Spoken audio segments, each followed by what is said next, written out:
pojok kiri tak? Pojok kiri.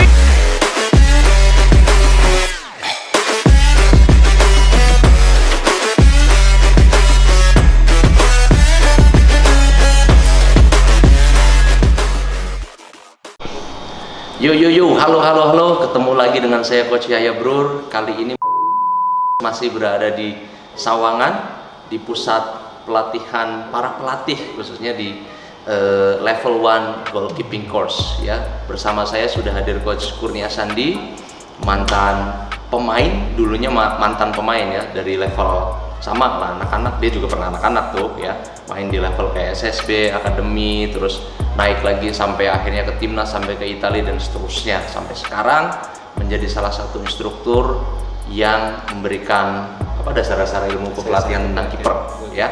Oke, kita akan tanya-tanya bagaimana misalnya mulai dari kecintaan sepak bola dan khususnya berkarir sebagai pelatih. Bagaimana ceritanya Coach? Ceritain sedikit Coach soal itu. Ya, awal mulanya saya mau main bola sih emang berawal dari garasi rumah. Garasi rumah waktu itu ya namanya anak kecil kan, kita nggak punya tempat, yang hanya cuma space kecil. Waktu itu juga main juga bahkan masih bola plastik lagi. Bola plastik itu juga bola plastik klasik banget ya. Saudara-saudara saya dengan kakak saya di situ ya, namanya main bola anak, main tendang, main hajar tanpa ada pola lah. Nggak ada yang ngajarin. Nggak ada yang ngajarin apa. Dari kecintaan itulah awal mulanya kakak saya yang main bola. Kakak saya main bola, terus karena kurang temen lagi, akhirnya ngajak, Sandi ayo ikut Mas aja yuk main bola. Kita ikut. Awal main bola malah bukan jadi seorang kiper. Bukan kiper awalnya. Bukan kiper, masih terus? Jadi dulu kan masih ada istilahnya kanan luar, kiri luar. Nah itu posisi saya kanan luar. Setelah 2-3 bulan ikut latihan ternyata capek juga main bola. Apalagi posisi pemain sayap kanan kan harus lari, naik turun. Akhirnya saya nyerah nih sama kakak, Mas aku udah nggak main bola deh. Ngapain sih, udah main bola aja enak sehat. Enggak, capek lari terus. Ya udah kamu coba aja jadi kiper, biar nanti kita bisa latihan di rumah tenang-tenangan. Kamu kiper, aku yang nendang-nendang. Ya udahlah, ikut. Akhirnya besoknya datang ke pelatih, Coach, saya mau pindah kiper, boleh nggak? Berubahlah jadi kiper ya di situ. Ya udah, kalau kamu mau silakan aja. Kebetulan waktu itu kan kiper tuh jarang ada yang mau. Ya. Itu waktu saya kecil tuh rata-rata nggak mau jadi kiper. Mungkin Coach saya juga pernah lihat ya.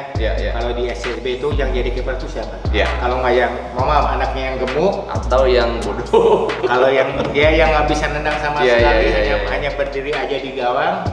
Nah, dari situ saya ikut kiper.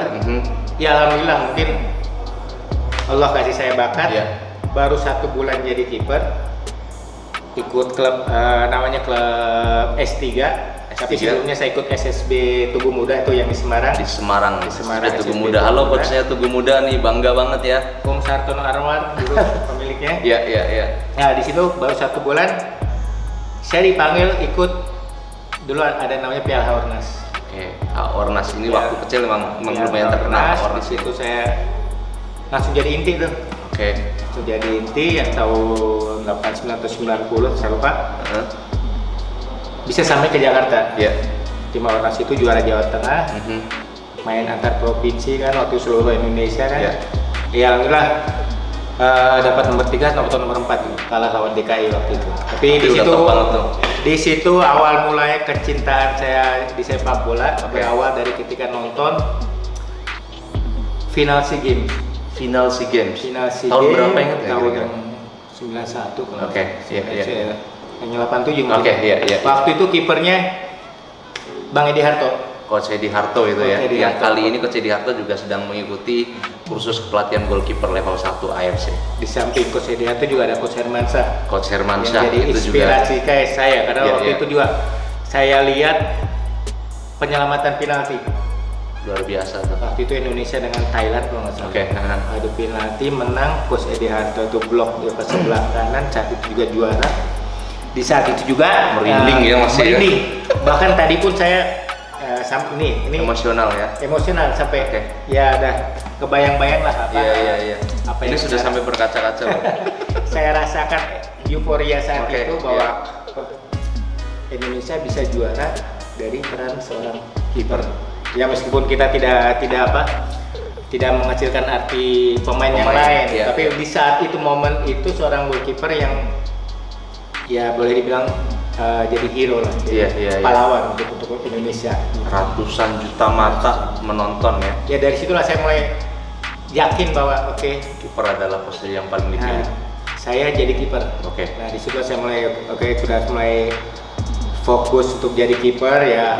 Hingga sampai saat ini saya menjadi salah satu instruktur di kepelatihan khusus penjaga gawang. Wow, luar biasa. Setelah jadi instruktur, berminat juga kan untuk menjadi pelatih. Ceritain coba jalan menjadi karir pelatih. Ya awal mula saya memutuskan jadi pelatih setelah saya berhenti main bola.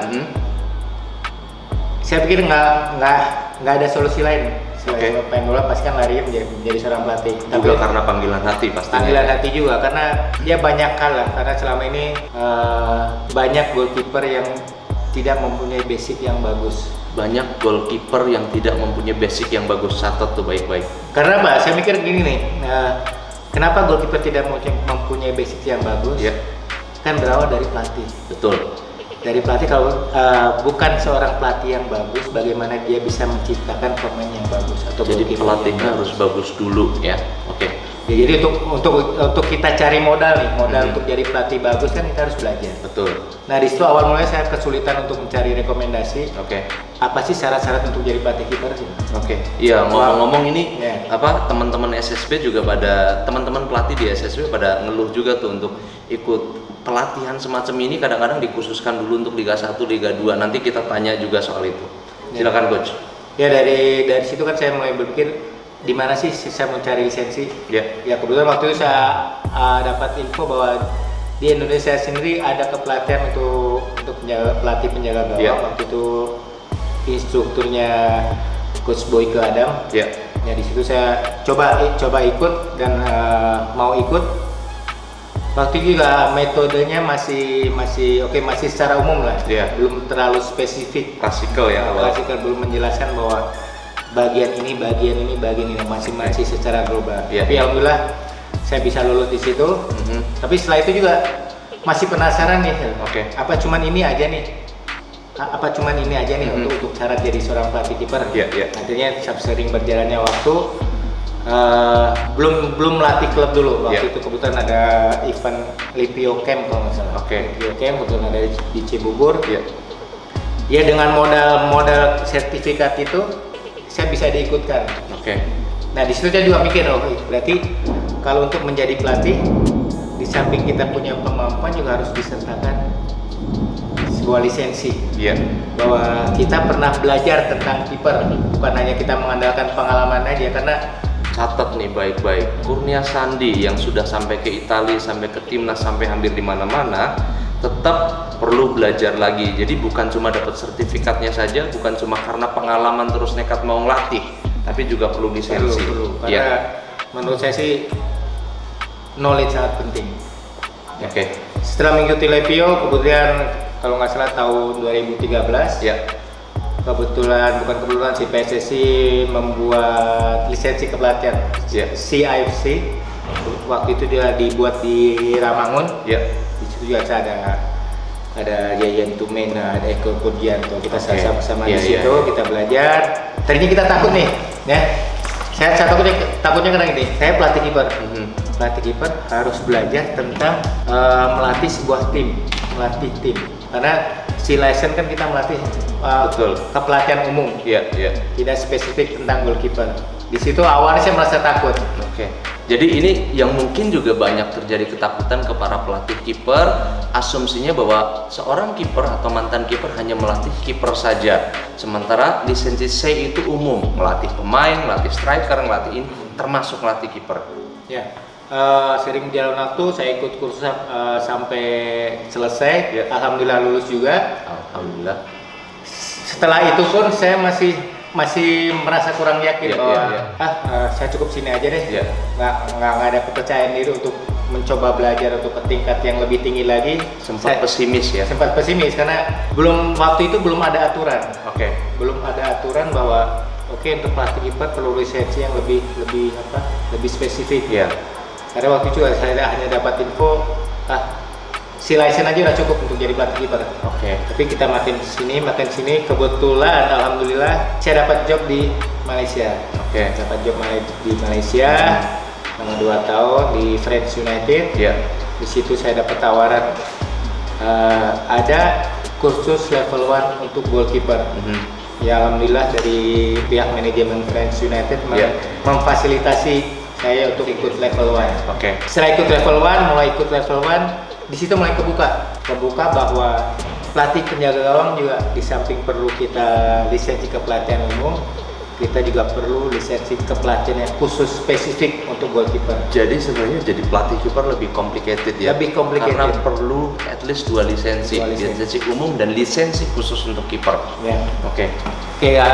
Saya ikut lisensi level 1, alhamdulillah dapat yang terbaik gitu. Ranking 1 di situ. Saya makin yakin nih, dari yang mungkin levelnya masih 70%, setelah ikut level 1 naik 80%. Percaya diri saya. Bahwa saya mampu. Di samping kepelatihan umum ada level 1. Oke, jalan sini sampai tahun 2015. Waktu itu saya dipanggil untuk melatih U16 dan U19 tahun 2015. Alhamdulillah di situ PSSI juga mengadakan lisensi B, BAFC. Di saat saya masih bersama timnas, kebetulan juga diadakan di Sawangan. Itu saya ikut difasilitasi oleh federasi waktu itu. Nah di situ, karena saya sudah berniat untuk menambah ilmu lagi, saya senang. Good coaches never stop learning, itu yang dilakukan. Saya belajar, akhirnya alhamdulillah lulus juga dengan hasil yang terbaik. Luar biasa. Di situ juga saya tambah yakin lagi nih, membuktikan bahwa seorang pelatih kiper juga mampu. Tidak cuma yang selama ini mungkin banyak beranggapan bahwa pelatih kiper hanya orang nomor sekian di dalam tim. Terus biasanya dipinggirin, dia latihannya di pojokan. Habis itu udah tuh 10 menit merokok, ngomong sama kitman gitu-gitu ya. Itu zaman dulu. Ini ceritanya Coach Kurnia Sandi yang bagaimana sih pola pelatihan kiper yang modern dan lain-lain, ini lagi diceritain nih, dengerin baik-baik. Setelah saya dapat lisensi kepelatihan B, alhamdulillah dapat panggilan lagi untuk level 2. Alhamdulillah. Dan semuanya ada diadakan di Malaysia. Dengan instruktur yang sama waktu saya level 1. Setelah itu saya level 1, alhamdulillah juga hasilnya yang terbaik. Bahkan alhamdulillah dapat rekomendasi dari instruktur juga untuk mengikuti kursus instruktur sebagai pelatih penjaga gawang. Makin pede lagi nih coach gitu loh. Dengan kita tahapan dari C level 1, B license, tambah lagi level 2, dapat rekomendasi yang alhamdulillah bisa untuk ke jenjang yang lebih tinggi lagi. Makin pede lagi nih. Terus di Indonesia juga kemarin tahun 2018 diadakan E-license. Sudah ambil juga? Alhamdulillah sudah saya ambil juga. Dan alhamdulillah hasilnya juga. Dan yang terbaik lagi? Belum. Siapa tahu ya. Karena sayangannya di E-license kan sudah berat nih. Kita doakan yang terbaik. Alhamdulillah udah lulus. Setelah E-license dapat panggilan lagi dari level 3. Diadakan di Malaysia. Itu pun karena rekomendasi dari instructor level 2. Karena seharusnya menurut aturan sih harus 2 tahun dulu. 2 tahun dulu bisa baru ambil yang lebih tinggi gitu ya. Ambil level 3 dan juga untuk level 3 hanya setidaknya harus 2 tahun juga. Tapi karena ikut fast track ya. Fast track. Alhamdulillah kemarin juga udah ikut dan direkomendasikan juga sama instruktur untuk kursus instruktur goalkeeper. Sampai akhirnya alhamdulillah sampai saya berada di sini. Alhamdulillah. Penuh perjuangan ya coach. Penuh perjuangan. Intinya sih mau belajar, berusaha, kerja keras, dan jangan menyerah.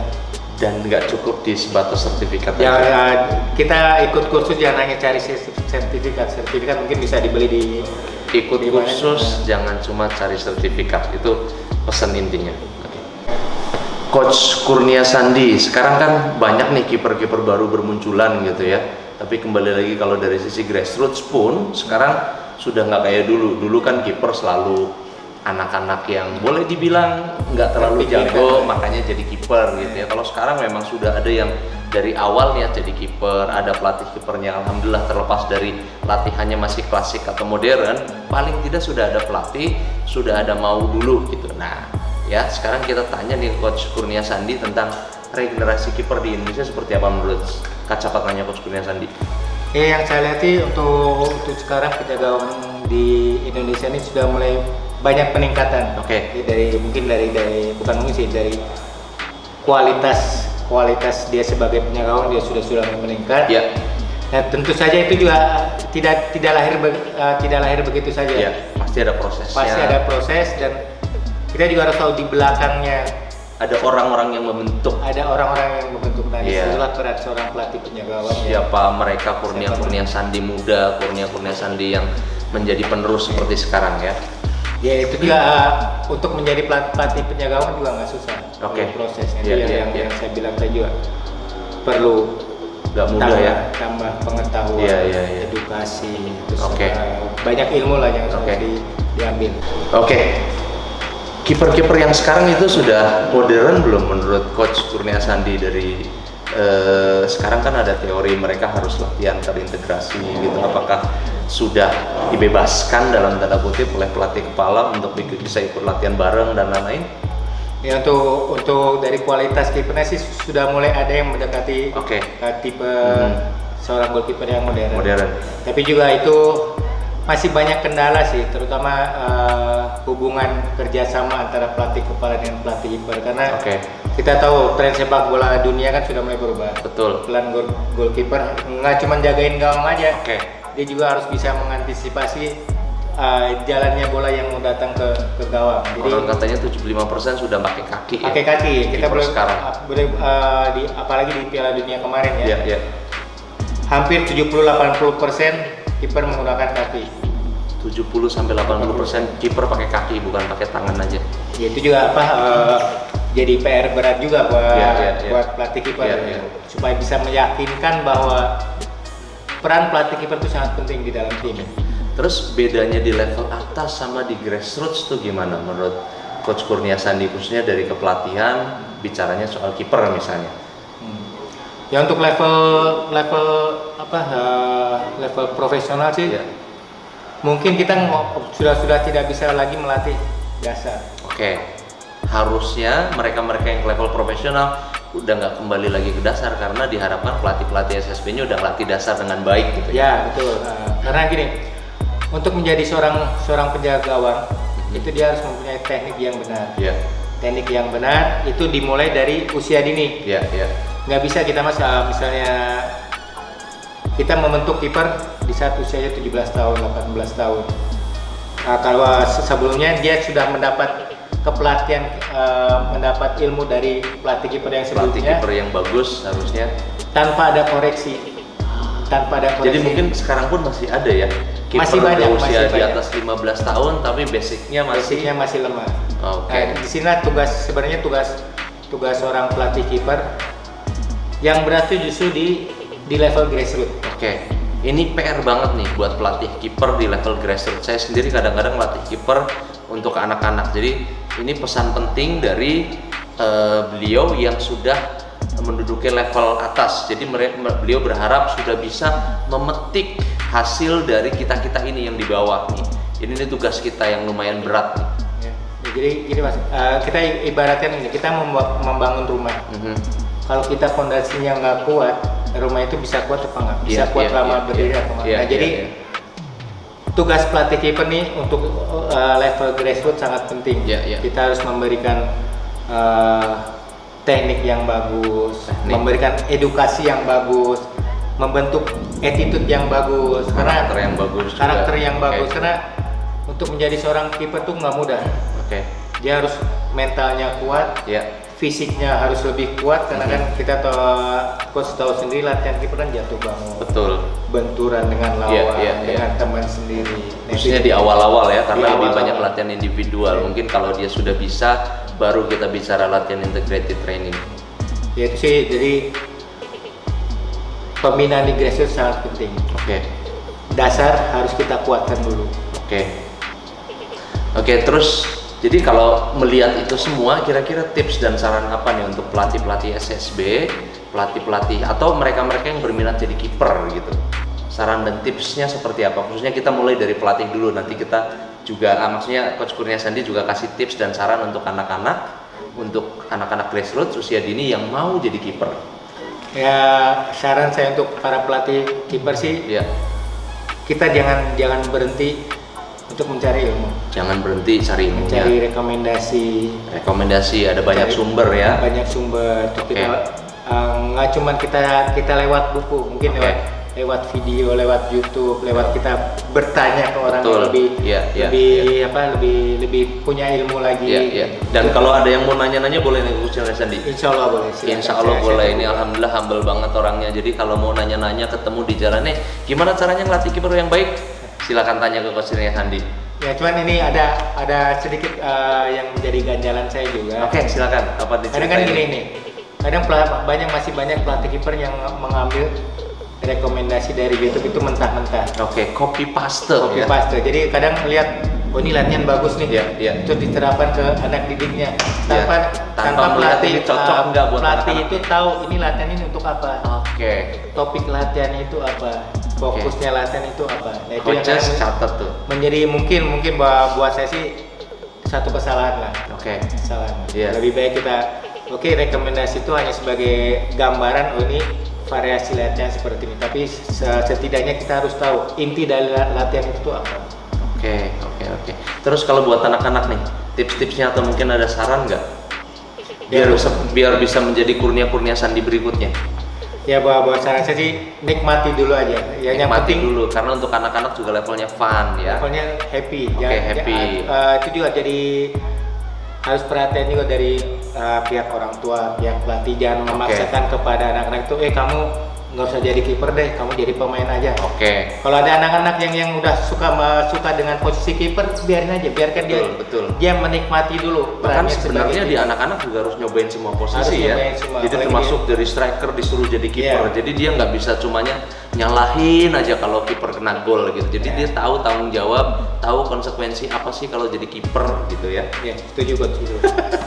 Terima kasih banyak nih Coach Kurnia ya atas waktunya. Oke, Sukses ya. Jangan lupa, jangan pelit-pelit buat bagi info, Insya dan Allah. buat coaches yang pingin nanya-nanya ke Coach Kurnia Sandi mungkin bisa dicari di Sawangan nih ya. Oke, jangan lupa like, komen, share, dan subscribe untuk tidak ketinggalan info-info seputar usia di Indonesia Muda. Sampai jumpa.